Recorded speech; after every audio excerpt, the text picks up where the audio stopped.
Welcome to episode number 63 of the Active Geek podcast entitled Sherlock Holmes. So, in this episode, Chuck and I talk about the man, the myth, the legend, the greatest detective of all time, Sherlock Holmes. We talk about his creation by Sir Arthur Conan Doyle in 1887, and then we move into shows like Sherlock, starring Benedict Cumberbatch and Martin Freeman, the Sherlock adaptations on the big screen with Mr. Holmes, starring Ian McKellen, and Sherlock Holmes 1 and 2 with Robert Downey Jr. and Jude Law. We talk about Elementary, which comes on CBS, and we talk about the success that has had, even though it's really under my radar, but Chuck's really into it. And then we have some fun questions about which Sherlock is the best, which John Watson is the best, and what mysteries we'd really like Sherlock to solve that are still unsolved mysteries in today's time. So without any further ado, this is episode number 63 of the Active Geek podcast entitled Sherlock Holmes. All right, so Chuck, I have a question to start off the episode with. What do Batman, Dick Tracy, and Howard the Duck have in common? Detectives. They're detectives. Very good. So we're going to do kind of a detective episode. Not Detective Comics. There really won't be a lot of Dick Tracy and Howard the Duck and Batman involved in this comic, or in this episode. We're going to talk about the man, the myth, the legend. The detective. Yeah, Sherlock Holmes. He was created in 1887, 100 years before I was born, by a guy named Sir Arthur Conan Doyle. And he was based on, I watched this documentary a couple weeks ago, totally before I even was like, let's do a Sherlock episode now. He was based on a guy named Joseph Bell, who was one of the leading surgeons in London at the time, and was, Arthur Conan Doyle's teacher, like mentor, like really opened the world up to him. Okay. Did you know that? Not about Jason Bell. Okay, Joseph Bell. Joseph Bell. You're thinking Jason O'Mara and Jamie Bell, Yeah. if they had a child. A lot of people think that Sherlock Holmes is a real person. Is that a fair argument to say? I don't know. I don't want to think he's a real person. Okay. I've been to Twitter. And Twitter is a fun kind of environment for finding really stupid people. So I hashtag Sherlock, right? And there were people like, damn, I'm so upset Sherlock Holmes died when he did, because he would have been great now. Real tweet. Really? Really. Not like, they're not talking about, Benedict Cumberbatch as Sherlock Holmes or, Robert Downey Jr. as Sherlock. They're talking about Sherlock Holmes as, like, a detective. People are dumb. I can kind of understand it because, like, the lore of everything is like, yeah, Joseph Bell was a surgeon and, like, he was, like, the first kind of, like, forensic scientist, you know what I mean? He was able to pick apart causes of death and stuff like that. But then people are like, oh, Sherlock Holmes. He really has no tie other than the likeness of Sherlock Holmes. You know what I mean? He never wore that deer stalker cap, nothing like that. Oh, he did. Joseph Bell? Oh, no, I'm sorry. Okay, so when you think of Sherlock Holmes, what are some, general thoughts you have on the legend of Sherlock Holmes, not the real life person Sherlock Holmes, because we've already proven that that's not a real person. To me, he was the first superhero. Okay. Because, you know what I mean? Back then, they had all these stories, and it was this guy fighting evil. Mm-hmm. And he didn't have superpowers, but he did it in a way that was almost superhuman-like, with his power of deduction and how smart he is and everything. So to me, he was the first superhero. Okay. And you think about it, it's roughly like 20, 30 years before Superman and Batman were kind of included. But you can't forget that Catman was still out around then. Remember Catman? Yeah. He was a great superhero, so he came out right around a little bit after. He ushered in Catman. But not only did I should think of his high intellect, very eccentric, and just how smart he is. Well, let's go with the smarts, the intellect that you spoke of. He had a knowledge of literature. philosophy, anatomy, politics, botany, geology, chemistry, anatomy, sensational literature. Now, I'm thinking that's 50 Shades of Grey and, like, the Fabio novels, because that's sensational and sensual, stuff like that. I wish the listeners could see I'm how you're acting. right. I'm getting into it. He appears to know every detail of every horror perpetrated in the century. He also knows how to play the violin very well. You know, it's a very hard instrument to accomplish. He's an expert in single stick, which I don't know what that is. I'm imagining it's kind of like a stickball. I would have think more like fencing. Okay, that's a much better. Yeah, it's much better. Or cricket. He's a boxer, a swordsman, and he has good practical knowledge of British law. Not expert knowledge, but he knows the basics. Because he doesn't. I'm sure he doesn't need to know like when you can and can't ride a horse on cobblestone. Yeah. You know what I mean? All those bullshit laws that like all the states have them. You know, New Jersey has some really weird laws, and I think oral sex is illegal in Delaware still. So it's kind of he doesn't need to know the full extent of the British law, but especially with the intellect that you were speaking of, just that whole rap sheet he had right there, is huge. Did you have any other thoughts? I kind of cut you off. No, you're good. Okay. He is kind of like the first superhero.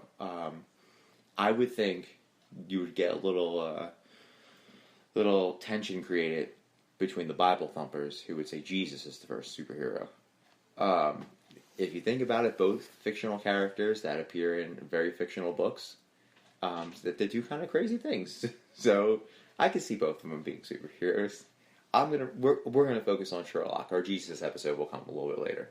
I think he is when you think of Mount Rushmore of characters, of literature characters.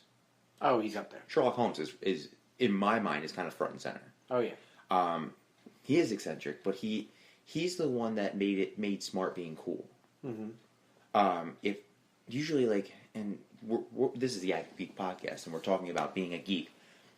Geek and nerd, they were words that were kind of associated with being a loser, being an outcast.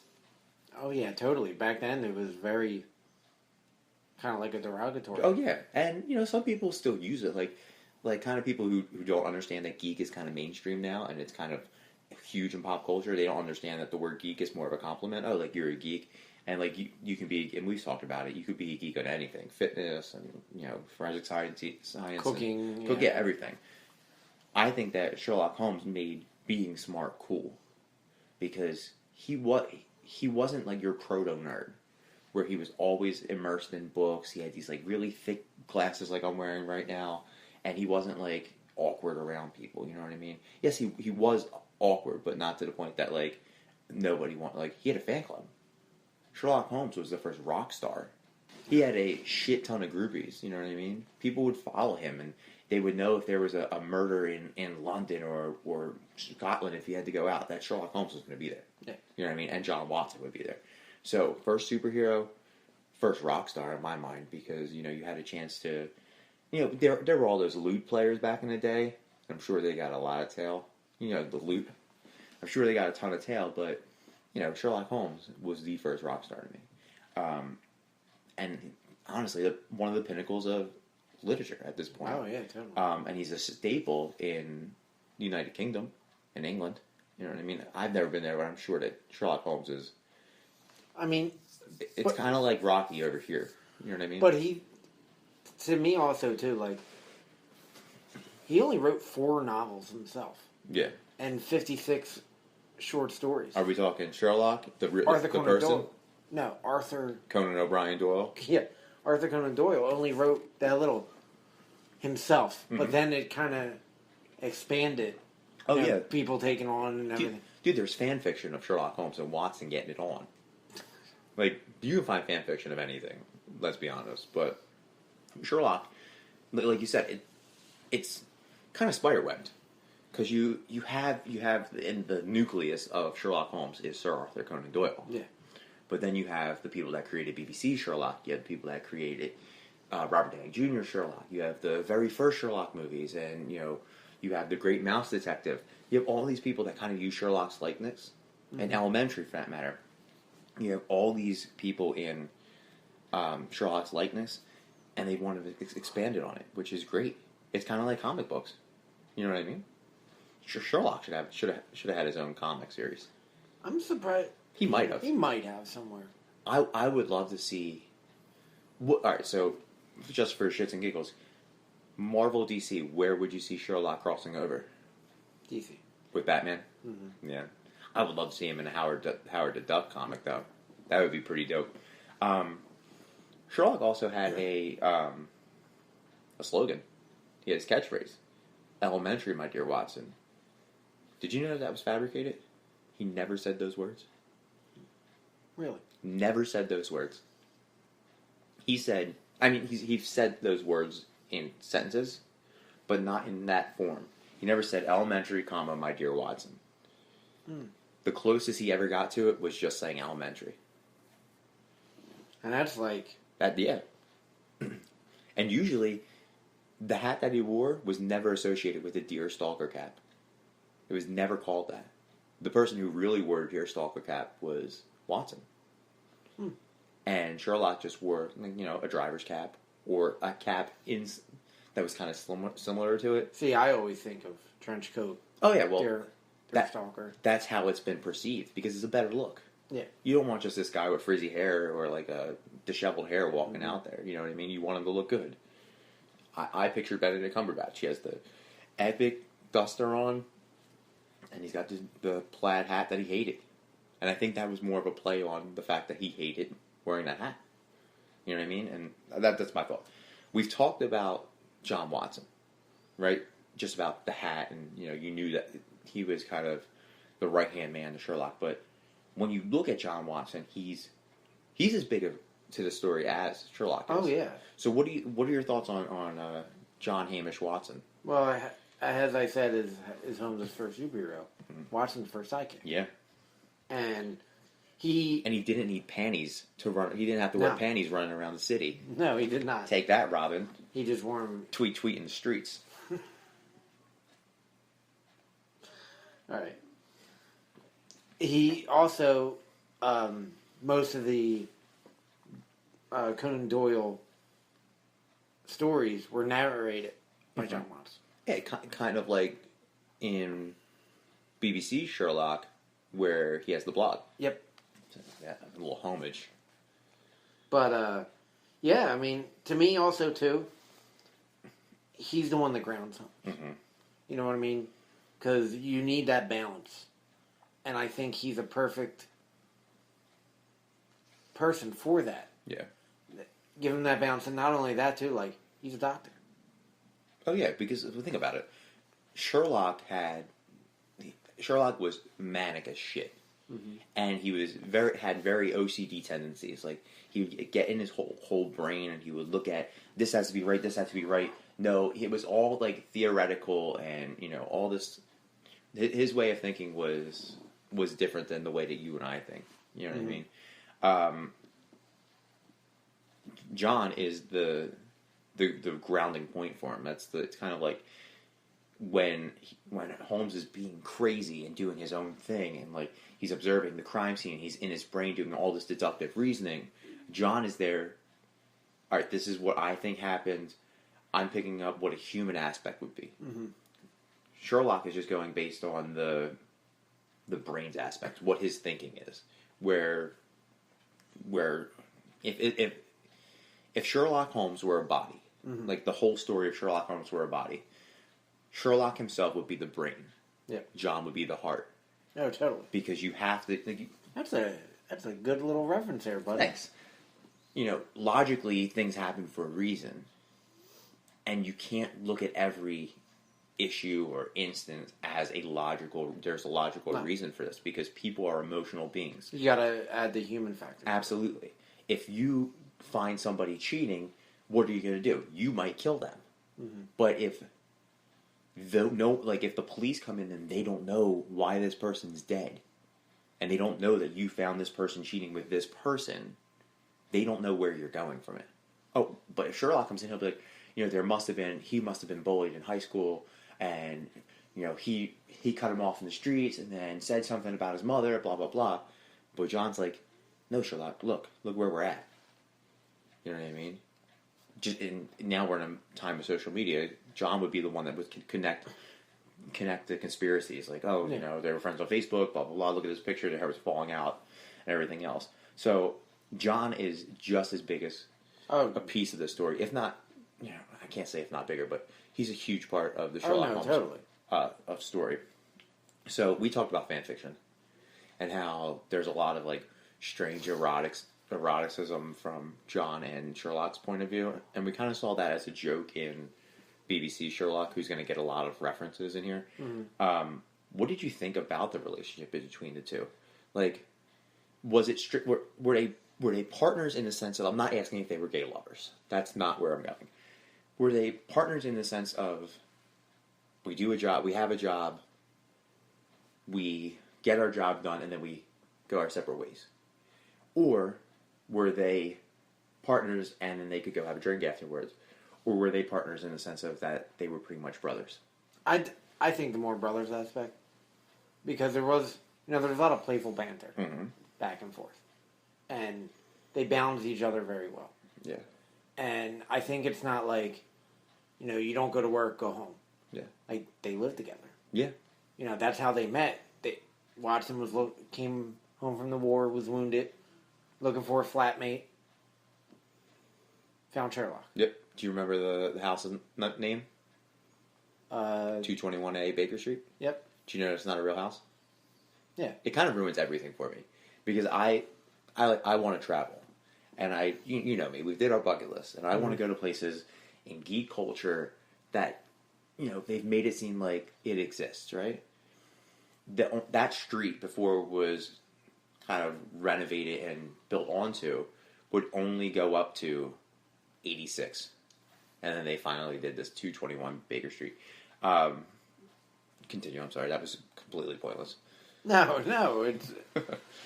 221 Baker Street is a huge aspect in the story. Yeah, that's their Batcave. That's their Avengers Tower. And so if it's their Batcave, is Miss Hudson like... Alfred? Yeah. Yeah, she's Alfred, she's Jarvis. She's more of Alfred if he's drunk or high on crystal meth. That's Mrs. Hudson. She was kind of a weirdo. Oh, yeah. She was a cat lady. She was the very first cat lady, in my opinion. So you think they're more of a brother-like relationship. I think that, just like every relationship, there's phases. You know what I mean? I think in the beginning, the way they met and under the circumstances that John was under, where he needed work and, he was back in London by himself and, he didn't have anybody, he found comfort in Sherlock. And he was like, all right, so I have somebody I can talk to. Then he realized that Sherlock is batshit crazy. And then it was like, you know what, I'll have a drink with this guy. I want to crack that shell. And then they became brothers, like throughout their happenings and, their life and death situations where, Sherlock had to save John or John had to save Sherlock. But to me, I think that John is more of a brother than Mycroft ever was to Sherlock. Oh, yeah. And Mycroft was a dick to him. Mycroft was a dick. And you know what? He's such a focal point to the Sherlock Holmes story. You know he only appeared in 2 of the Arthur Conan Doyle stories? Yeah. 2. Which is crazy.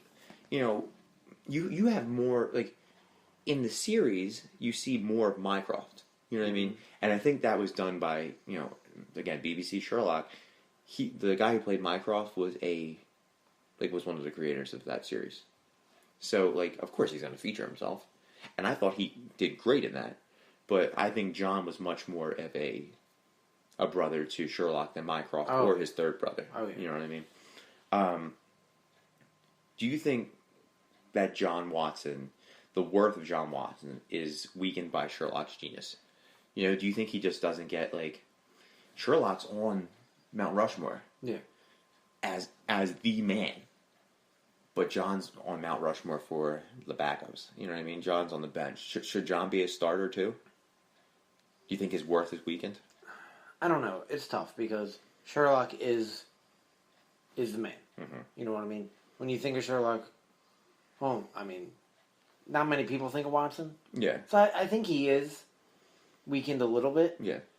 Because kind of, in my mind, he is a sidekick. So the sidekicks don't get the love Yeah.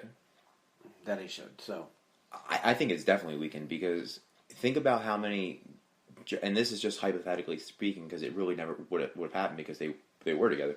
But think about how many jobs Sherlock may have needed a Watson if there was no Watson. You know what I mean? If there were no Watson, maybe there wouldn't be a Sherlock.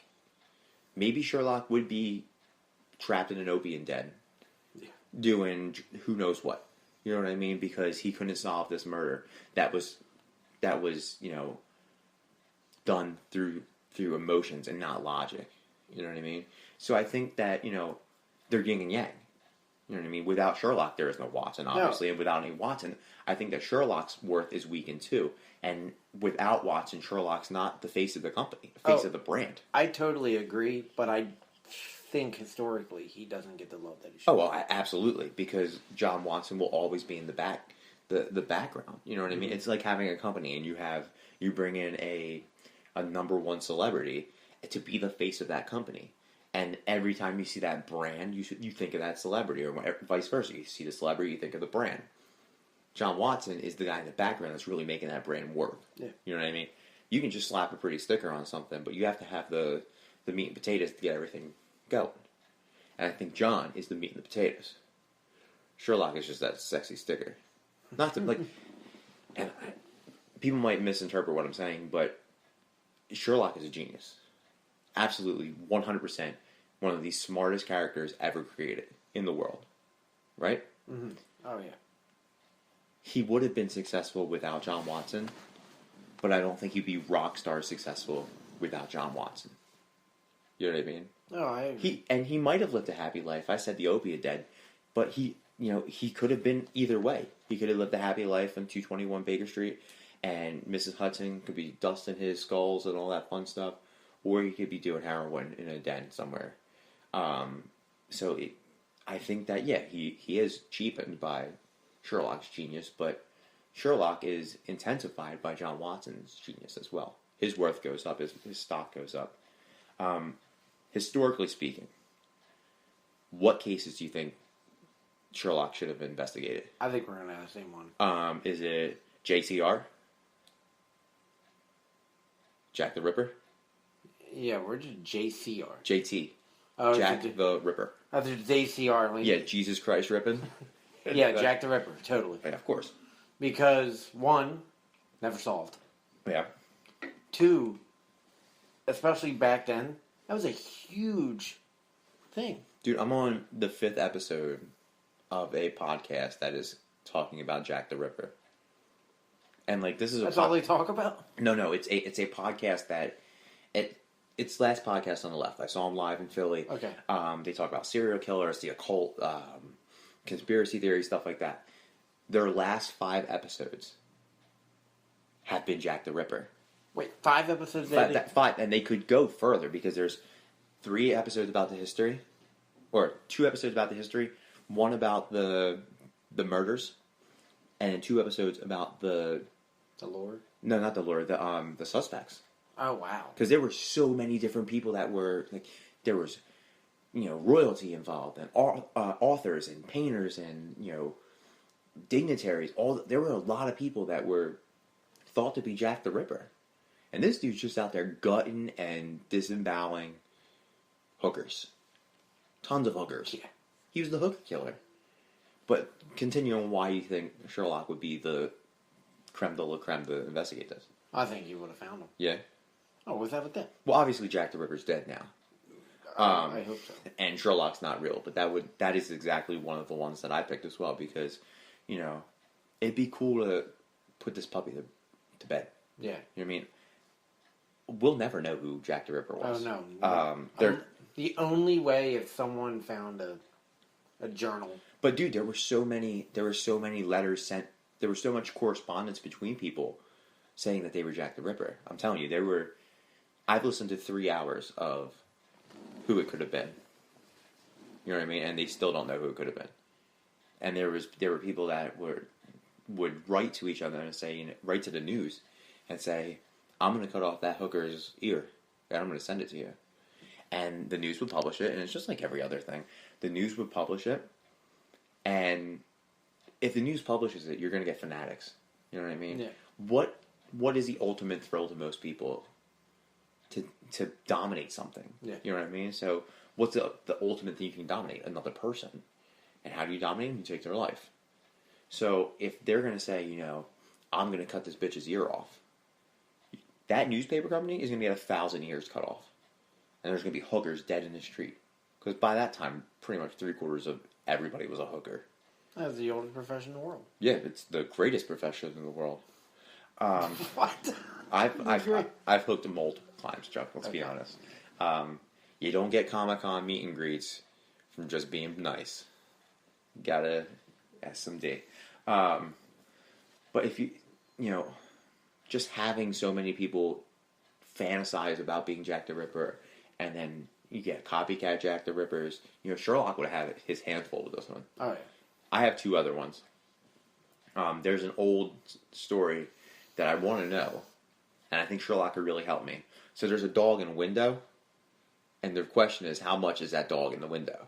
You gotta be kidding me. I would like to know if Sherlock would be able to find out how much that dog in the window is.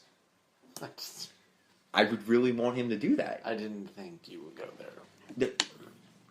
Wouldn't you want to know how much that doggy in the window is? No, I don't give a shit how much doggy in the window. I do.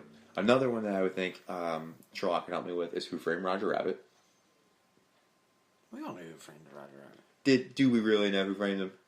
I think there was a setup. It was a smear job. But no, realistically speaking, I'm going to think of 2 that I could really think of that Sherlock could put to bed. Who killed JFK? Okay. There's so much, like... there's so many conspiracy. Yeah, it's like Jack the Ripper again, but this is one person, you know what I mean? I think Sherlock would solve that. So you don't think it was Lee Harvey? No, I think it was a setup. But, you know... Well, we all know who it really was. Magneto. Well, yeah. Well, they showed that in Days of Future Past. Yeah, but Michael Fassbender, I don't know if he could have pulled that job off. He couldn't save Assassin's Creed from the box office. I don't know if he could kill a president. And the third one is the John Benet Ramsey killer. Oh, yeah. Which is kind of like resurfacing after, you know, Dr. Phil. I think it was like Dr. Phil or somebody interviewed the brother. And there's all this, like, the girl's been dead since the 90s. 20 years. For the 90s, right? And now they're reopening it because there's more evidence. I think there was a Netflix special. Yeah. What they really need is... No, I don't think there was a Netflix special. Yeah, there was something like that. Danielle watched it. That was on Lifetime. No, that was the movie, but there was an actual special. Well, there was Making a Murderer. Yeah. That's not about John Benet Ramsey. No, but there was something like that. Well, I know that cable took over. Like, there was shit on NBC, there was stuff on CBS. Like, there was so much... it was like, who did this? Is this what happens? There was a lot of stuff. I think they needed Sherlock Holmes. He would have found it. The day. That day. Yeah, he would be like, you know what, you did it. And that person was like, I'll never go down. And then there was a shootout with the cops, and more than likely he's dead. The killer. Or she's dead. Whoever killed him. Yeah, I was going to say here. For one crime that we know, now we pretty much know what happened, the OJ killing. Come on now. Sherlock would have seen through that glove don't fit. Yeah. And OJ would have been in jail much earlier than when he is now. Is that fair to say? Do you think OJ did it? Yeah. Just because a glove don't fit, you shouldn't have quit. I could put on a small glove and I could stab you right now. The glove don't fit, gotta quit. But I could put on a small glove, just cram this hand in there, and I can stab you right now, and I can get off scot-free because the glove don't fit. Boys recorded so I wouldn't get off scot-free. You know what I mean? I'm not going to stab you, so don't worry. We've talked about other characters. We talked about Mycroft a little bit. We talked about Mrs. Hudson. Talked about John. And we talked about Shirley. Can I call him Shirley? They call him Shirley, don't they? Or can I call him my homie Holmes? I like my homie Holmes. My homie Holmes? That's a fun fact. Not question. Do you think Holly Holmes from UFC is related to Sherlock Holmes? No. Is that a long-lost uncle? No. I bet you on Twitter somebody's thinking that. Even though they're spelled differently, and Sherlock's not a person. What do you think of Moriarty? James Moriarty. James Moriarty. So, there's 2 Jameses in this whole story. Hamish, Yep. in Scottish, translates to James. Really? So if I was Scottish, my name would be Hamish Delula. However, I believe people in Scotland do speak a derivative of English. Yeah. However, that's what I read. It was Hamish kind of loosely translates to James. And then you got big old Jimmy Moriarty. What do you think? Well, Sherlock calls him the Napoleon of crime. Yeah, because he comes up short all the time. But I'm here all day. And, as we talk about superhero, and you need superhero, you need villain. Yep. And no one was like Moriarty. With his intelligent, he was cunning, he was calculative, he was manipulative. But, he only had one appearance? Yep. In human form. In Sir Arthur Conan Doyle story. Yeah. He was a prominent figure after when people made him the way who he was.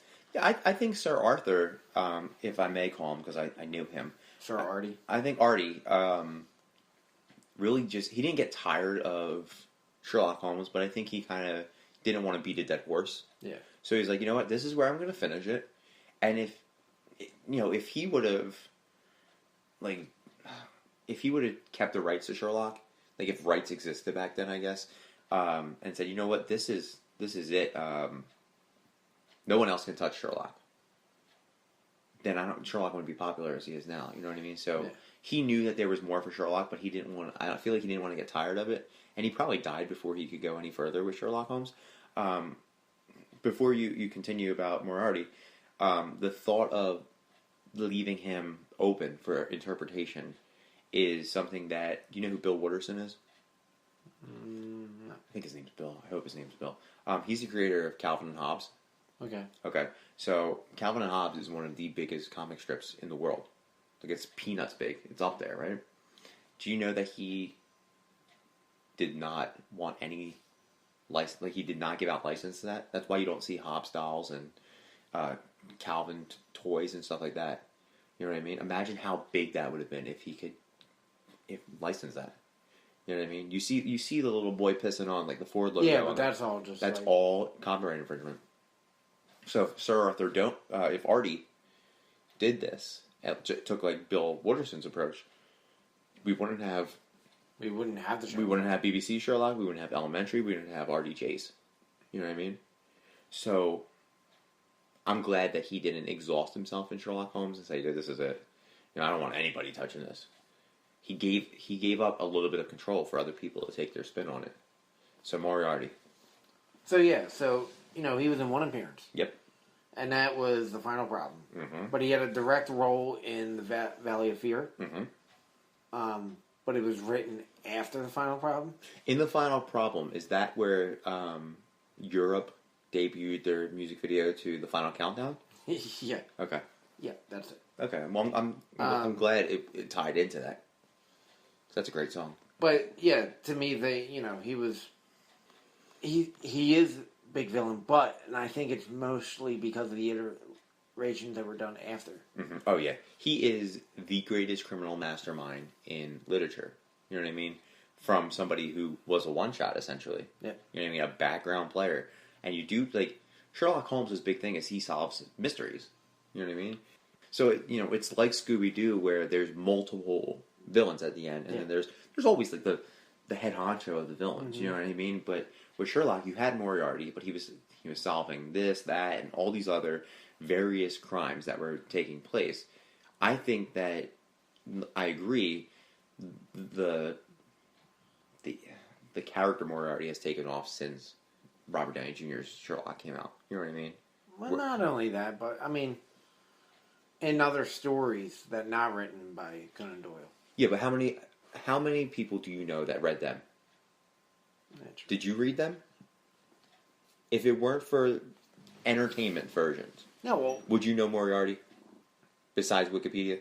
Well, I knew. Yeah, I mean, just because I like those stories. Okay, did you read them though? Here and there. Okay, you read the two issues that he was in. I read the one. Okay. The Final Countdown by Europe? Yeah, where he's in the video just prancing around. I think that Moriarty is Earth 2 Sherlock. Earth 2 Sherlock. Where, in Flash universe, everybody has a doppelganger. Yeah. Sherlock Holmes on Earth 1, our Earth, is eccentric. He's, a user. He's a genius. He's somebody who does things for good. On Earth 2, Moriarty is a genius. He's eccentric. He's a user, but he does everything for bad. Yep. So he's the alternative, alter dimension, and other world version of Sherlock. Oh, totally. So he just. It's like it's.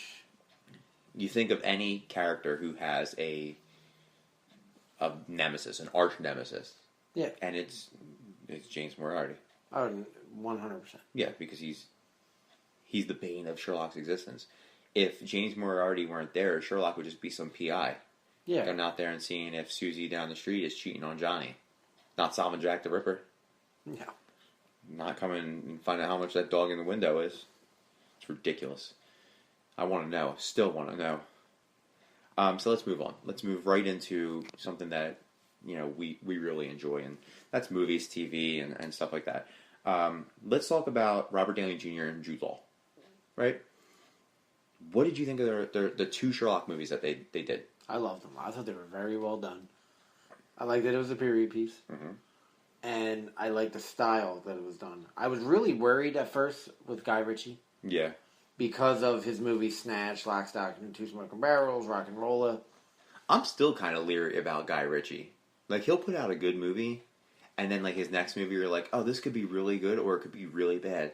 I.e., King Arthur. This next one that's coming out. You know what he's working on now, He's working on, like, The Lion King, or Aladdin. Yeah. But the King Arthur story could be really good. But then you get... He loves Jude Law. He's like Tim Burton, who will always use Johnny Depp and his wife. Yeah. And not know that there's more actors out there.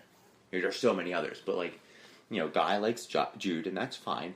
But then, with the... you got the sorcery and shit in the King Arthur story, it kind of takes people away from it. I think... Is it going to be a blockbuster? Nah. Probably not. Is it a DVD rental? Yes. Is it going to be a flop? I think so. There's so much good shit coming out. I think it comes out in March, right? I don't know. Let's say it comes out in March. There's so many good movies coming out in March that I can't see that being successful. It probably comes out in fucking June, Chuck. Yeah. Yeah, so I was real leery about it. Mm-hmm. But watching the first one, you know what really drew me in?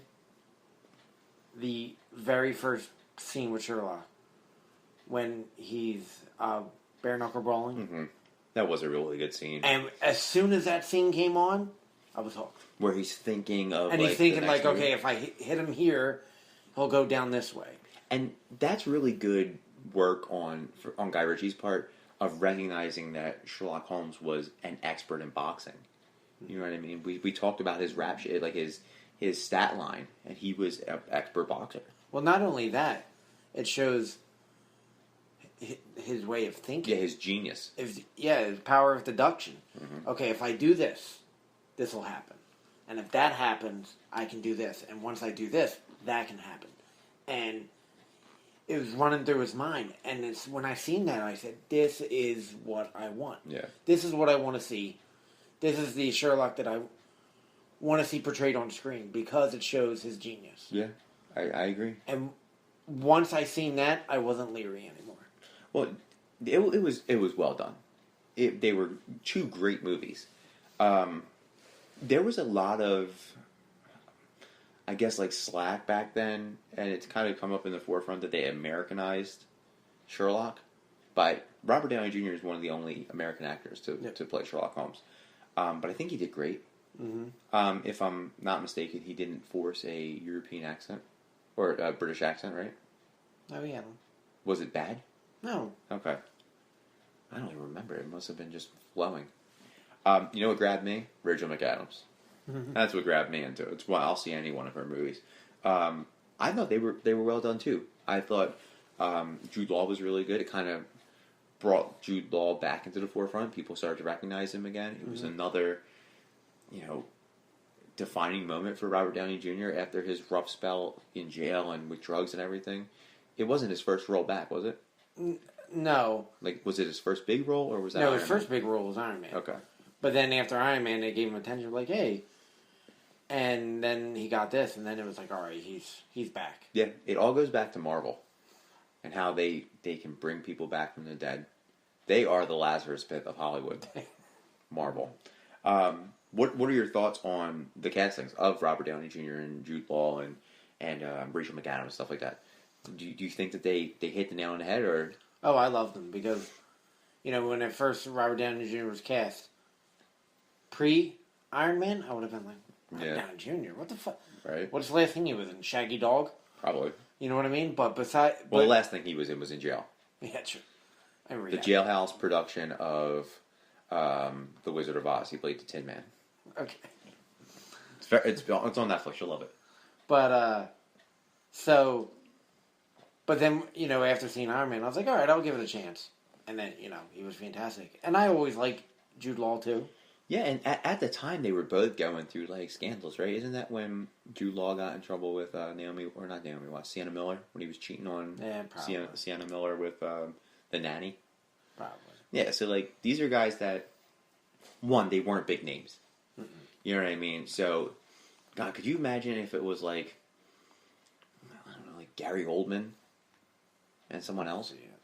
Yeah. Gary Oldman would be a great Sherlock, an older Sherlock Holmes. You know who... I wanted to see it, and, I just didn't get it on Netflix, as Mr. Holmes. Yeah, with Ian McKellen. I really wanted to see that. I'm curious to see about it. I love Sir Ian. I think he's great, and I think if you have a knight playing a knight's creation, because, Sir Arthur Conan Doyle. Yeah.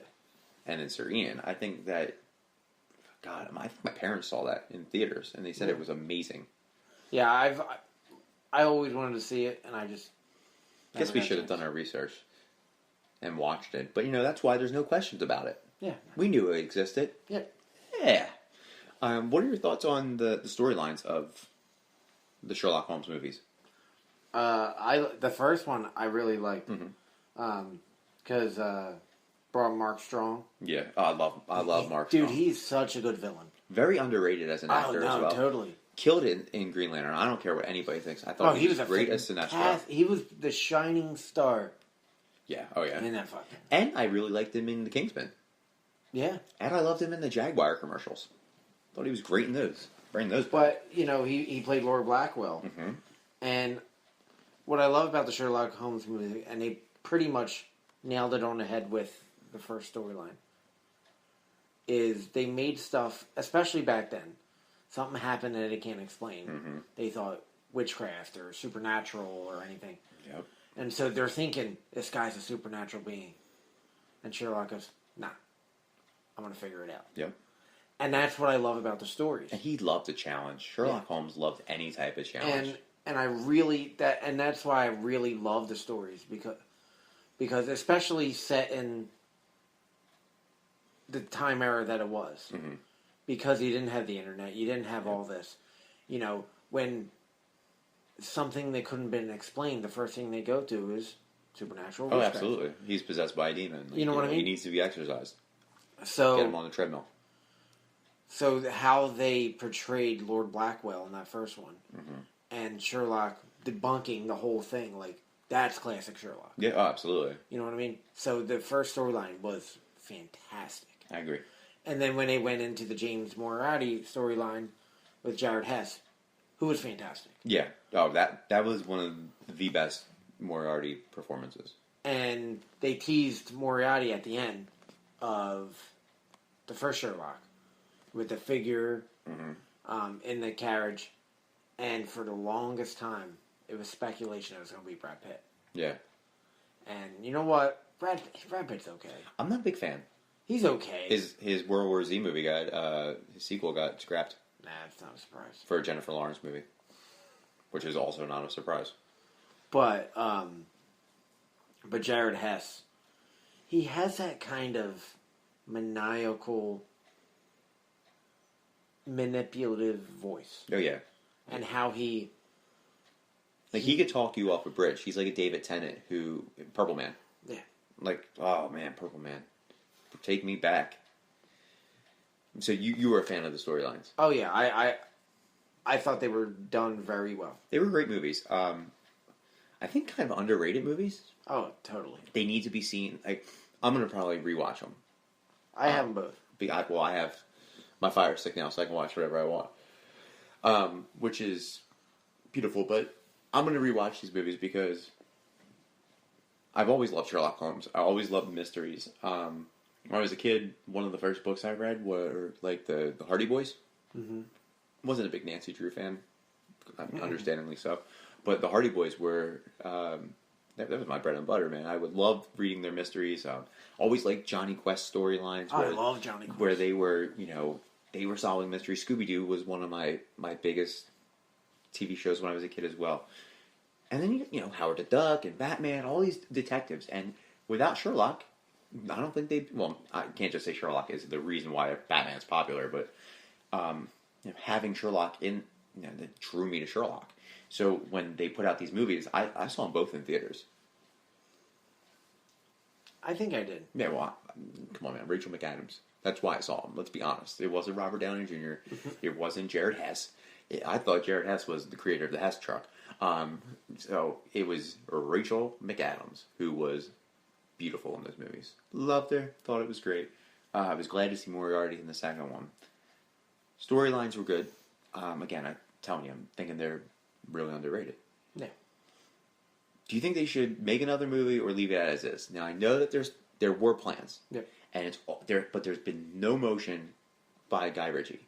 There's all this talk that they're going to redo it, and I can understandably so. I can see why it's at a standstill. Robert Downey Jr. is a little busy. He's on this independent film. I think it's called Avengers: Infinity Wars. Yeah. It's just a small thing. It's a two-parter. It might get 12 city releases, I think. But he's doing that as a character. I've never heard of Iron Man. I think he's a weightlifter. Jude Law doesn't seem that busy doing those King Arthur movies. With that, and he's got the Young Pope series on HBO. Oh, he's doing that? Okay. Do you think they should do another one? Oh, totally. And I really, like I said, I love those movies. I think they're great. Per IMDb, there is one in the pipeline. Yeah, that's what I was saying, but there's been no motion. Yeah, well, they were supposed to start at the end of 2016. Yeah. But with Robert Downey Jr.'s commitment with Marvel... Yep, that independent company. He just can't do it. Yeah, well, yeah. And I don't think they should recast. Mm-mm. But also, too, by the time he's done with the MCU, is he going to want to go back to the show? Well, the good thing is, he'll be done the MCU by the end of the year. Yeah. I mean, I'm pretty sure they're filming it back-to-back. Oh, yeah. So he's doing it for a full year, and then he can go back to it. I think that would be a welcome change. You know what I mean? He knows the character. He doesn't really have to go. It's not like he's going back and doing the movie like The Judge. You know what I mean? He's going back to a character that he liked, that he had fun with, to a director that obviously that he trusted because he did 2 movies with him. And I just don't know if Guy Ritchie would be doing it. And I think he should. Well, he's attached to it. No, that's only movie. But if you did the first 2, right? King Arthur's done shooting. Aladdin will be done shooting by the time Infinity Wars are done, hopefully. Will it?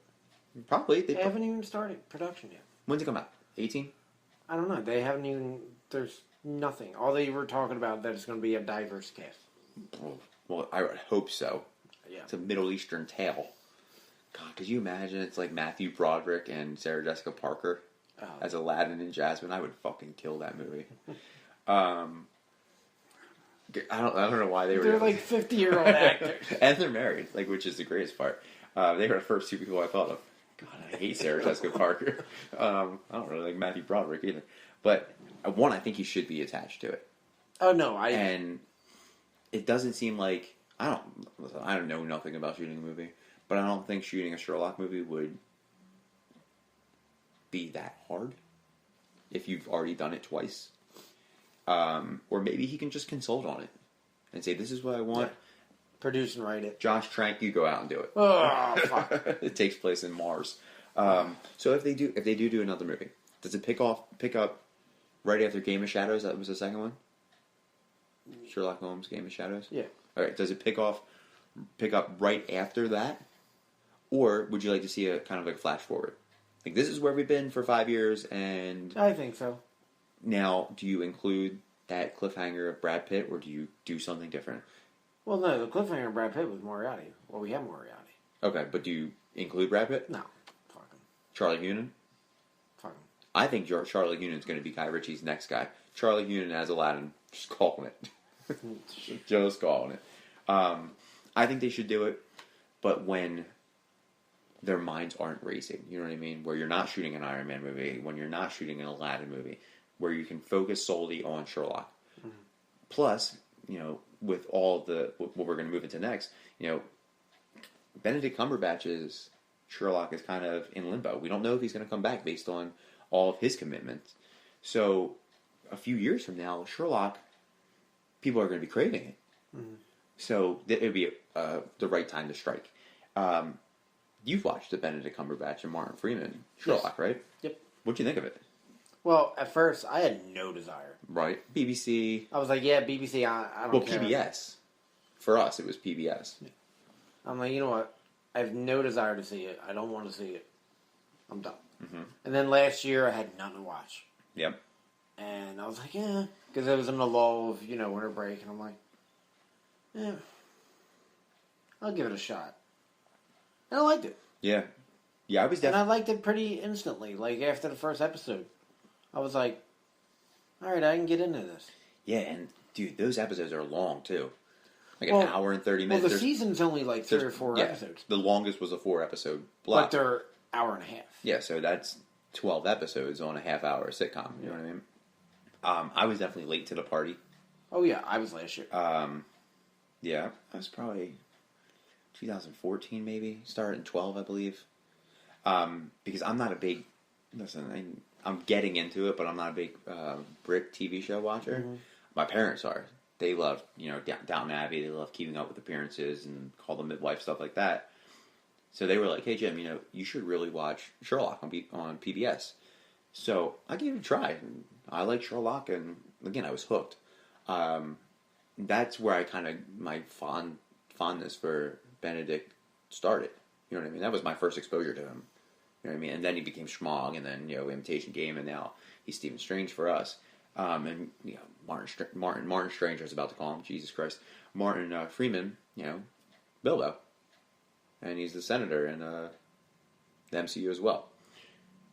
The castings for me were perfect. Yep. I think those two work so well together. The teamwork and the chemistry on screen was amazing. Like, you could see that they thoroughly enjoyed working with each other. Oh, yeah.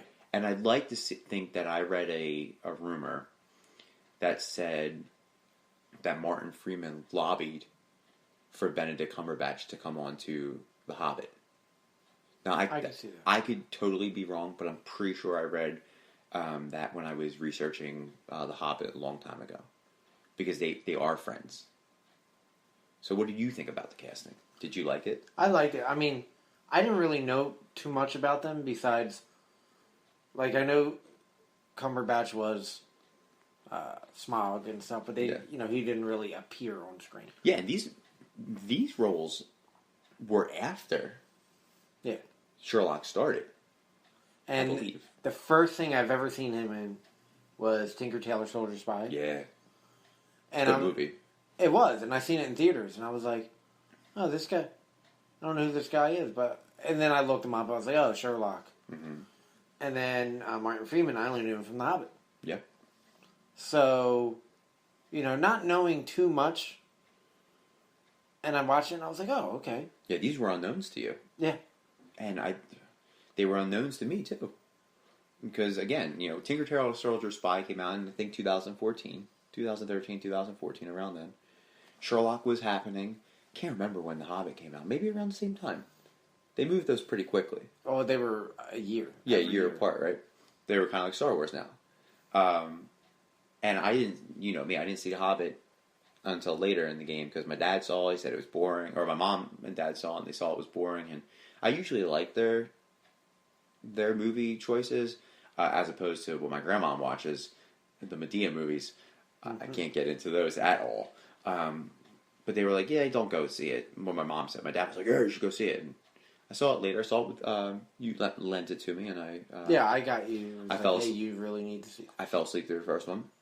and then I watched it on HBO again, and I liked it. And I'm a big Lord of the Rings and Hobbit fan now.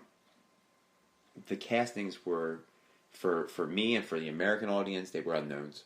For most people, I mean, I'm sure people in England, UK, and Europe knew these two from stage work and stuff like that. But I love the casting. I love both of them. I think they're great. I would like to see them in more. And I'm so glad they're both in the MCU. Yeah. That means so much more to me because I feel like they have so much range, and I've talked about it on several episodes of our podcast. The mocap work I watched of Benedict doing Schmog was amazing. And that's I said in Doctor Strange. That's what sold me on him, like the commitment to the character. What did you think about the approach of the modern approach of the series, like the cell phones and the blogs and stuff like that? I was okay with it, and we'll talk about this a little later. But at the time, I was watching Elementary. Yeah, and I liked it, and I was like, all right. And the fact that it was set in the original setting with London, I was like, all right, I can get behind this because that's where Sherlock is. Yeah, and then because the only other Sherlock we knew was Robert Downey Jr. and it was back in the day. Yeah. So I was like, I can, if I can watch an Elementary that's set in modern day, I can watch one set in modern day too, in London. Mm-hmm. So I gave it a shot and I liked it. And I watched all the episodes until the 4th season. I've only watched the first episode. Of this season? Of this season. Of this series, not Elementary. Yeah. No. Okay. Then you are going to be happy. Well, not like happy. You're going to be pleased in the next 2 episodes. Because I watched Abominable Bride. Yeah. Oh, great episode. Oh, great. I wanted to see it in the Fathom, but I didn't. Shit didn't work out. I love it because it was set back in the 1890s. Mm-hmm. And then I didn't realize that it was... That was trippy, that episode. Yeah. That was really... I saw that... What's funny is I saw bits and pieces of that on New Year's Eve. It was playing on PBS. I just because here, another geographical reference, and I'm good for those at least once in an episode. On our cable, I like to watch Big Bang Theory on TBS, and that's channel 22. And I always put 23, and that takes me right to PBS. Or NJN, or whatever the hell it is. And that was on. I was like, whoa. Is this the new episode? And I saw, and spoilers for anybody who hasn't watched it, I saw when Watson pushes him off kills Moriarty. Okay. And pushes him off. And I was like, holy shit. And then I went back and watched it, and I was like, this is one of the best episodes I've ever seen. Yeah. Yeah, that... And at first I thought it was just like a special, but I didn't realize it was like kind of him just going back. Yeah. And I was like, all right, this is cool. But yeah, and I liked how they actually portrayed Mycroft as he was in the comic, like fat. Yeah, enormous, like where he and eating and all that. Like, I bet you I can reach my toes or whatever. Yeah. Yeah. Mycroft, he was really good. He's a unsung hero of the show. Mm-hmm. Funny, really gets... Very deadpan. Yeah, really gets Sherlock in gear. Yeah. Yeah, so you were, because of Elementary, you were a fan of you could get behind the I could get behind it, yes. I think it was welcomed, honestly, because we live in a digital age. I feel like if this was taking place back in, who knows, the 1800s or the early 1900s, I don't think it would have been as successful. Because people would have been like, oh, it's another British period piece. It's Peaky Blinders. It's Downton Abbey. No one wants to watch these anymore. And it wouldn't be as successful. I finished the series. I loved it. I want to see more. And I like the approach. I can totally get behind the approach because I feel like if Sherlock were in our day now, he would be Skyping and using an iPhone and be on Facebook. And, John would usually do most of that stuff. But... I feel like it was a much needed approach, personally. You haven't finished the series, but I made mention that the series is kind of in limbo. Yeah. Obviously, Benedict is very busy with Doctor Strange Part 2, and he's going to be in the Infinity Wars, and Martin Freeman's in Black Panther, and I'm sure he'll show up in other movies in the MCU. Do you think we're going to get more? Or would you like to see more? If they're going to end it, I don't know how this season ended. I want them to end it for good. Yeah. Like, don't live in a cliffhanger. Don't, if you're going to kill him, do whatever. Yeah. Leave it. Make an ending. Yeah, you don't want it to be like Deadwood. Yeah. Where it was just like, oh, we'll be back next season, and then nothing. Yeah. And you're like, what the fuck? I've never seen Deadwood. They ended on a cliffhanger. I've heard of it. Yeah. Kind of like Firefly ended on a note where you're like, well, I can't wait to see more. And it never comes back, and now they're going to try and reboot it. So you want to see more. Oh, totally. Absolutely. Like, it's a good series. If they're like, all right, we're not going to do much more, at least do 2 episodes to end it. Mm-hmm. And listen, with this series, there's been years off. Oh, yeah. You know what I mean? So they could do... This could come back in 2020. Yeah. With the same 2 guys.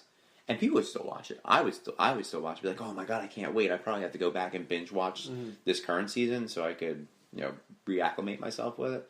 But yeah, I kind of want more. That's what I think. Let's go into Elementary. You watch it. So you're a fan of the concept of the show. Yes. Modern, really modern, Tell me about it. Tell me why you're a fan of it. Have you ever watched it? I've watched a few episodes. I can't get into it. No. I've watched every episode. And I'll tell you why I can't get into it in a little while. I think I might know why. I was very skeptical at first. But it also, again, as I was saying, it's been over 5 years. Yeah, it's successful. Back then, I didn't really have anything I was watching. Mm-hmm. So, I started watching it, and I liked it. And I'm really surprised I liked it because of all the liberties they took in changing characters. Yeah. Because I'm not very big on that. No, you are not big on that at all. No. We've had the text messages that you and I have corresponded with, and we've expressed it on the podcast that certain characters shouldn't be recasted or rebranded, and yeah, I get it. No, and, I think they should stick with their literary... You would rather create a new character, include that. Yeah, I like so that. I was really skeptical. Yeah. Because not only did they gender swap, they race swap. Yeah. They made Joan Watson a... Asian female. And I like Lucy Liu. See, that's why I'm not a fan of this show. I really don't like Lucy Liu. And it's not because she's an Asian female. I just think she's hot. Yeah, you think she's attractive. I'm not a big fan of her work. Charlie's Angels, and I'm not. She was in Quentin Tarantino's Kill Bill. I'm not. I don't like those movies. So I'm not a big Lucy Liu fan. If she was in something that I liked, maybe Elementary. Maybe I should give it a shot. But I don't know. That's I'm not a big Lucy Liu fan, and people in certain films and shows can kind of take me away from it. Well, speaking of gender, glad it wasn't Tyler Perry. So your girl Natalie Dormer was in it, right? Yeah, yeah. She played Jamie Moriarty. Yes. Right. Well, that was recently, right? Like 2015. Couple of seasons. Recently, I'm thinking we're in fucking 2013. So she played 2 characters. I know she played Jamie Moriarty. I didn't know who else she played. Sherlock Holmes. No, she played Rachel McAdams' character. Oh, really? Nice. But the whole time she was Moriarty. Oh, okay. So, she was Sherlock Holmes' love interest, but in the shadows she was Moriarty. Yeah. And I was kind of pissed off about that. Sherlock Holmes' best love interest was the dominatrix in PBS's Sherlock Holmes. She was... I love that. But... Love that episode. She played Adler and then went to Moriarty. And that's Adler. Yeah, the woman I'm talking about. Yeah. Irene or Eileen Adler. Yep. But I'm like... Even though I like Natalie Dormer, I was kind of a little pissed off because, like... What they did with it. Yeah, because Moriarty is, as we were saying earlier... He's the Joker. He's the Joker to Batman. And they kind of really downplayed her. Mm-hmm. And, her. Well, her, yeah. And, I mean, Sherlock is good. Mm-hmm. But that's probably my biggest gripe. Okay, so... I don't know. I watch so much TV now. I don't know if I have time for this. Like, I've been trying to make room for Vikings. Because I've heard that this is... And a friend of mine who doesn't watch TV loves Vikings. And I really want to watch it. So, I just gotta find time. Is this series... Oh, well, no. Let's just go to my next question. Sorry. What makes it different from the other portrayals of Sherlock? Is it because it's kind of gender swapped? Yeah, they do a... Or is it really... Is it more modern than Benedict's Sherlock? Well, see, I don't know if it's more modern, but we relate more because it's set in New York. Yeah. You know what I mean? Like, a lot of times where I think I can relate to Elementary more than I can with Sherlock is because I've never been to London. Yeah. I don't know certain aspects of London. I don't know certain, You don't know the ways. But in New York, I can watch a show and say, I've been there. Yeah, New York's a hop, skip, and a jump from where we're sitting right now. Yeah. And when they make references, I was like, okay, I know what they're talking about. Okay. But when they make certain references with Sherlock, I'm like, I'm not really sure what they're talking about. Yeah, the main difference from this portrayal versus the other portrayals is it's Americanized. Yeah. It's an American show. And it's okay. I'm sure diehard Sherlock fans aren't a big fan, but no, and I'm sure they're not. But it's to each his own. if you like we don't have a Sherlock Holmes here. No. So what does America want to do? We I mean, I'm glad they made him British. Yeah. Oh yeah. And I'm glad that Oh my God! Could you imagine if it was like, I don't know, Jim Parsons? I was just about to say Sheldon. I was just about to say that. I like Jim Parsons. But no, he's not. Like Neil Patrick Harris as Sherlock Holmes. No. I could have definitely seen him become Sherlock Holmes right after How I Met Your Mother was done. Do you think it's underrated or overrated, the series? I think it's underappreciated. Okay. It has 111 episodes. Do you really hear much about it? You don't. I'll be honest with you. I didn't know it was still on television. I 100% did not know it was on television. That's not for any shock value. Like, I did not know. And it was always on Thursday. Okay. And this season they moved to Sunday. Oh, that's a death wish. Yeah. Game of Thrones and Walking Dead and football on Sundays? Yeah. Jesus. So they must be fizzling it out. But, like, I mean, one, it has surpassed 100 episodes, which is a great task. Means it can get syndicated. But, you know what I mean? Like, you don't hear much about it. No, you don't hear anything. So I don't think. So for a show that's been on 100 episodes for 5 seasons, and you don't hear much about it, totally underappreciated. And CBS has been doing good television shows that I won't watch.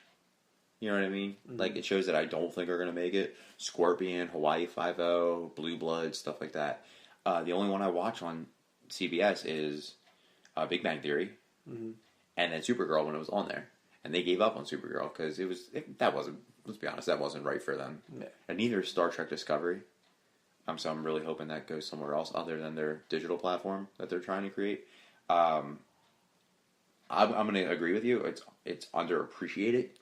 I can't say underrated because, one, I really don't like it. And I can't say overrated because I haven't spent a lot of time in the subject matter with it. So I'll go underappreciated. I'm not going to have you sell me on it. No, and I don't because we don't have time for that. Yeah. But maybe if I'm bored and there's a television show or if it's on Netflix, I can watch it. There's a shitload of hiatuses. Gotham's on a hiatus again, which is ridiculous. But Walking Dead's back. Yep. So that's exciting. Let's go to some general hypotheticals, all right? And some I don't know. Who's your favorite Sherlock? The guy who played I can't remember his name. The guy who plays Sherlock on Elementary, Benedict, or Robert Downey Jr.? As Johnny Lee Miller. Or Johnny Lee Miller? Mm-hmm. Johnny Lee Miller. Oh, serial killer name. Johnny Lee Miller, Benedict Cumberbatch, or Robert Downey Jr.? RDJ. All right. Mine is Benedict Cumberbatch. And I like Robert Downey Jr. He's second. I think they were all great. Yep. And they are all great because 2 of them are still current. Yep. And one's still in the pipeline. One's in the pipeline. So, but I think he gets the edge for me, mainly because of the storylines and that it's the period piece. Okay. Yeah, and we know you love period pieces. And that's the setting of, that's Sherlock Holmes. Mm-hmm. Okay, so RDJ for you. How about Watson? I'm going with Martin Freeman. Marty Freeman. Marty the Griffin Freeman. Did you know that his wife that plays in it's actually his wife? Not anymore. When did they get a divorce? Because as per IMDb and Wikipedia, they're still married. I thought IMDb said they split. Are you thinking Morgan Freeman? No, I think they're still together. Okay. I didn't think they were. I don't know. After her double crossing him, I wouldn't be together either. I was like, cut that bitch. What a bitch she was. Oh, lying, cheating. But that added to really good storyline with the assassins. I really enjoyed that. All right, so let's say that we get this Sherlock Holmes 3 movie with featuring Guy Ritchie, right? He's the director. But they have to recast. That's the caveat. And I know you're not a fan of recasting, and I'm not a fan of recasting. Who plays Sherlock and who plays Watson? All right, so I'm going to go in a little... And do you have anybody for Moriarty? Oh, I got a whole list. Fantastic. Okay, so... Oh, I have a whole list. I hope it's like 4 fucking characters. So they're actually doing a Sherlock Holmes movie. Okay. It's called Sherlock and Watson. So you straight up cheated, and you're taking this whole... No. Okay. I'm going to talk about this before I go into my thing. Okay. So they're making a Holmes and Watson movie with Will Ferrell and John C. Reilly. Yes. That's going to be awful. And Hugh Laurie and Ray Fiennes. Yeah. I think... My guess... Hugh Laurie and Ray Fiennes should be... No, I think Laurie is Mycroft and Fiennes is Moriarty. Okay. But, okay. So they are kind of rebooting it, but in a different aspect. I think it's more comedy, obviously. Yeah, it's a Step Brothers mystery movie. But, Hope they go to the Catalina wine mixer. I seriously hope that happens. okay, so I'm gonna... If I had to recast... Now I'm saying totally reboot it if they had to. Okay. And I'm gonna go down the line. Okay. Alright. Sherlock Holmes? Yeah. James McAvoy. Okay. Because I recently seen Split. Fantastic. So you're going with a shorter Sherlock. Short Sherlock. Okay. Tommy Hiddleston, Watson. So a tall Watson, short Sherlock. Okay. We can make it work. Sure you can. Mycroft. Okay. Colin Firth. Okay. Christian Bale's Moriarty. Okay. Emma Watson's Irene Adler. Directed by Kenneth Branagh. Okay. Original setting, 1890s London. Okay. Well, I'm going back to my general question where Guy Ritchie was still attached to it as the director. So Guy Ritchie is going to be my director. My Sherlock is Andrew Garfield. Okay. My Watson is Daniel Radcliffe. My Mycroft is David Tennant. You were dying to use him. I love David Tennant. My Moriarty, Colin Farrell. Okay. Okay. The detective, Lestrade yes, or Grace? no, Lestrade, is Paul Blackthorne Oh. from Arrow, and he's a Brit, He is a Brit. right? And my Irene Adler, I didn't think of it, but oh man, Emma Watson would be great Irene Adler. So I'm gonna stick with that. I'm fine with that because I love. No, Mycroft? I said Mycroft was Colin Farrell. Oh. And who's the Moriarty? Is David Tennant is Mycroft, okay. and Colin Farrell is Moriarty. And my Mrs. Hudson is going to be Dame Judi Dench. I didn't do it, Mrs. Hudson.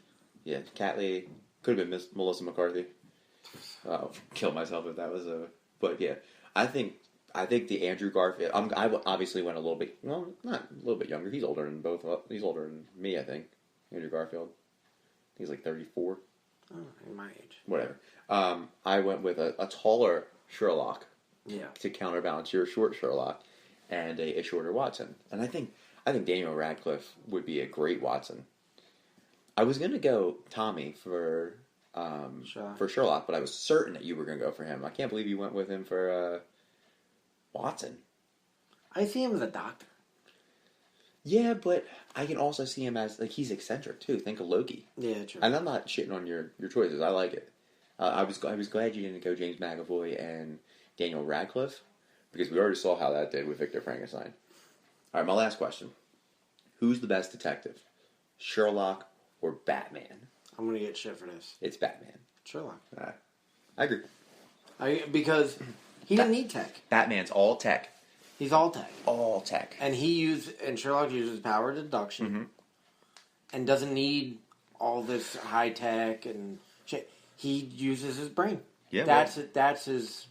Batman and Robin are the comic book superhero versions of Sherlock and Watson. Oh, totally. And I love it. I like Batman and Robin, and I like Sherlock and Watson. So I'm gonna give the edge to Sherlock because he used his mind, and he really didn't have to fight a lot. Like, his tech is his brain. Yeah.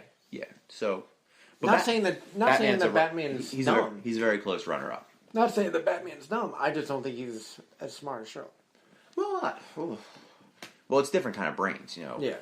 Sherlock is a logical thinker. Batman is I want to think 3 steps ahead of you thinker. And he's a planner, like strategic. Yeah. Sherlock is I take this away, that doesn't make sense, this doesn't work, and he just deducts everything. I think, I'm going to go with Sherlock. And I really enjoy Sherlock. As you can see, we've done a Sherlock Holmes episode of the podcast. I don't think anybody would have thought that this was coming out of our wheelhouse.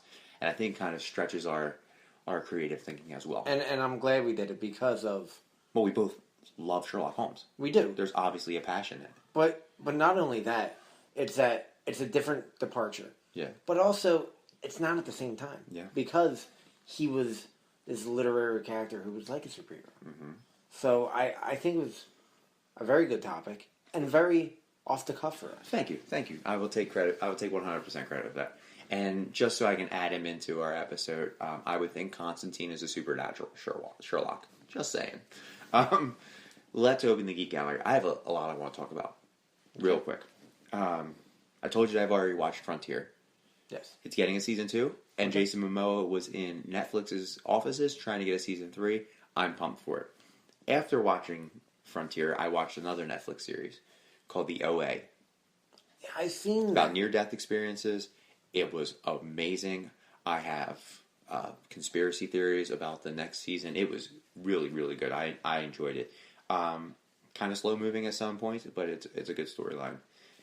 While we're on Netflix topic, Castlevania is coming to Netflix. It was silently announced. It was very quietly announced. I know they've been working on it for years. And I think his name is Adi Shankar is the guy who is helming it. What up, Adi? And apparently, based on his tweet, and I don't have it verbatim, he is a huge geek. Mm. And he said that this is written well, and it's going to take away from the monotony of video game adaptations. And if you listen to our Assassin's Creed video game episode, that was one of the series that I wanted, Castlevania. So I think that's another prediction. Just means Netflix that was listening to us. Yeah, I agree. They must be the ones in Budapest. All of our shows are... Walking Dead's coming back on. I'm very excited for that. There's so many good movies out this week. Well, not so many. 2 good movies out this week. And this is the beginning of the movie season for us. Mm-hmm. You have Lego Batman that's out today. Or out this week. And I have my tickets for tomorrow. And you have John Wick. That's John Wick Chapter 2. I can't wait to see John Wick. I know a little spoiler about it. I heard it on a podcast. It's not a spoiler to the whole movie, so I won't say it. It didn't make me upset. Didn't make me mad. And then there's just so much going on. There was the Iron Fist trailer was huge. Fantastic. Oh my god, dude. That movie is going to be amazing. Or that show is going to be amazing. To me, it is a movie. It's a 13-hour movie. Yeah, I agree. Especially when we binge. Yeah. Remember we binged Luke Cage? Yeah. We watched... We've binged... In less than 24 hours. We've binged Luke Cage, 2 seasons of Daredevil, and half of Jessica Jones. Then we tried Jessica Jones again at your house, and your Wi-Fi was lagging. Yeah. But when we watched Luke Cage... Oh, yeah, that was... We literally started 5 o'clock on a Friday. Yep. And I stayed till 11 o'clock at night. Yeah. And then we watched... Yeah, this is gonna be 8 days before my wedding. It's gonna be tough to fit in. This is gonna be my bachelor party. Do you have anything else you wanted to talk about? Yeah, last night, Marvel put out the little videos for Infinity War. That's amazing. Dude. And did you see, the concept art of Thanos was amazing. Yeah. And then I seen side by side of what... It was the last page in Infinity War. Mm-hmm. Or the Infinity Gauntlet. Yeah.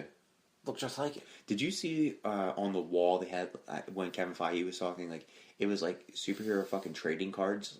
I saw Scarlet Witch and Hawkeye, and it was Topps made 2-foot trading cards. And it said this, we're having this. Oh, dude, I want these everywhere. I want them all over my And just the fact that,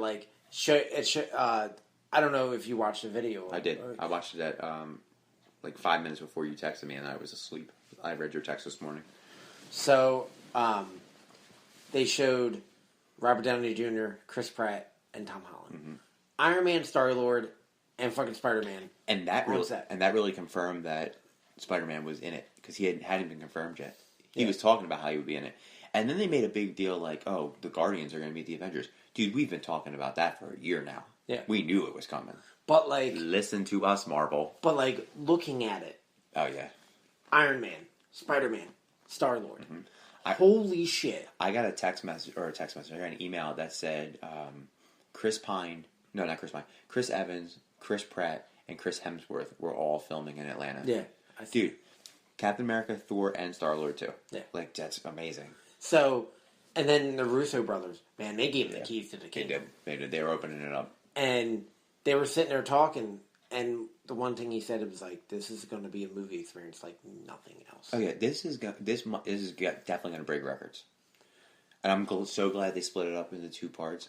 This can't be a 1-parter. Yeah, it's too much. Yeah, I think And did you see the very final scene that they showed? Where he's putting the gauntlet on? Oh, my God. What was that from? Age of Ultron? I don't know, but Because that's a secret scene. Because he puts the gauntlet on and he says, fine, I'll do it myself. I don't know, but I got a boner. Okay. But they also confirmed that there is a Infinity Stone in Vision's head. Yeah. They were saying that that stone was located on Heimdall's chest. Mm-hmm. No, we knew it was the Vision. R.I.P. Paul Bettany in this movie. Because we know it's going to happen. To get that stone, they got to rip his head off. So I'm thinking the Vision's dead, for sure. What else you got? Matt Reeves confirmed. Finally, dude. Finally, after 2 weeks that we've been talking about it, right? Now, He was my choice. I was on board when it was announced that Ben Affleck was directing. Yeah. I was totally on board. But I get what he was saying, like, hey, I want to commit myself to this role. Mm-hmm. And directing is a lot. And so when you're a star and directing at the same time, can get kind of much. Do you think Kevin Smith was like, dude, don't do this. Don't direct this. If you take liberties on this, they will crucify you. And he kind of said that, and he was like, look, I'm trying to put out the best Batman I can. Mm-hmm. And be the best man that I can be. So I need to find a creative mind that will work with me. Mm-hmm. And Matt Reeves. Yeah, I think he's the one. For the listeners, you gave a double thumbs up, a silent double thumbs up. Yes, I did.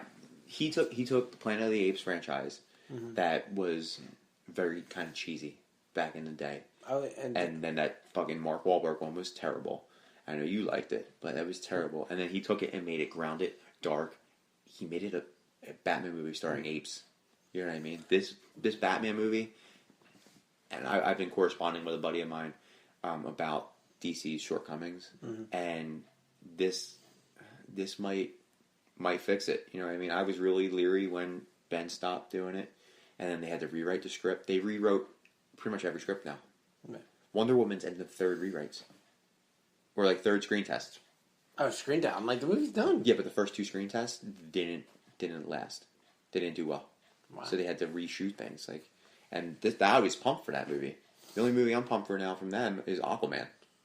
Because they're piecing together a pretty strong cast. But, I like Matt Reeves. Yep. I like Planet of the Apes. Let Me In was amazing. Yeah, Let Me In was very underrated. Oh, totally. No one knows what it was. And you don't like horror movies. I'm shocked you saw that. I don't. But and you enjoyed that. Well, you know what? I like horror movies with a story. Watch Oculus. I'm telling you, watch Oculus starring Karen Gillan. I think you'll like it. It's a good flick. But Matt Reeves, good choice. Good choice. I think he was the perfect one to helm that. And we could have got Josh Trank. And I got one more thing. Go ahead. I got a lot. I told you this Geek Gallery was going to be big. Thandie Newton cast in Han Solo. Okay. Who are we thinking? Lando's mom? She ain't that. She's not that much older. She's like in her 40s. Okay, that's true. Lando's baby. Glover's like 30. Lando's baby mom? I don't know. Space baby moms? Space. But oh, I bet you I know. She's gonna be the woman that tears Han from Daenerys. She's gonna be like or maybe she's a Mandalorian. Maybe this is a little intro to Sabine from Rebels. Yeah, from Rebels. Maybe you'll see that. Oh. But I like her. She's fucked up in Westworld. I still haven't watched. I mean, she's a fucked up character. So, and you were talking about Aquaman with putting together an impressive cast. Yeah. Well, did you doubt Disney and Lucasfilm. Did you doubt them putting out a good No. cast? Come on, man. But, I mean, we have Woody, Sandy, Donald, and Amelia Clark. yeah, and then the guy who plays Yeah. Han Solo, who nobody knows. I forget his name. So do I. I've never seen him in anything. I know you saw him in Hail Caesar. Yeah. And that's pretty much all he's That's all I've seen him in. Speaking of Marvel, Legion premiered. Yep. Amazing. Trippy as shit. Trippy as shit. I loved it. It was everything that I thought it was going to be. Every psychotropic drug that they were talking about, one of my clients is on. It was really good. I think I'm actually going to show my clients this. Really? Yeah, give them an idea of the mental hospital aspect, and see if they can relate to it. Use it as a self-expression group, maybe, about Legion. Just probably the first episode. I don't think I can get much into now that he's talking about being a mutant. There was one more thing I wanted to talk about. Marvel, the Runaways. They've casted the good guys and the bad guys. Mm-hmm. I don't know it. I'll tell you one bad guy that stuck to me: James Marsters. Spike from Buffy the Vampire Slayer. Okay. He's going to be in it. So that's we'll do a Runaways episode whenever that gets. We'll probably do Runaways and Cloak and Dagger put together, because I'm not talking an hour about Cloak and Dagger. I'll be honest with you. All right. So you have any more for the Geek Gallery, or can I close it? No, it's the biggest geek gallery I think we did in a while. 8 minutes. All right, so we'll close it, and the last thing that I want the listeners to do is to follow us on all of our socials. So we are on Twitter at the Active Geek or Active Geek _. We are on Instagram, the Active Geek. We're on Facebook, Active Geek. We are on SoundCloud, the Active Geek Podcast. We are on Spreaker, the Geek Culture Cast Network. You'll find us there. And if you like what we're listening to, make sure you follow our friends over at the Geek Culture Cast Network. Work My TARDIS, Legend of the Panel Podcast, and Microburst Podcast.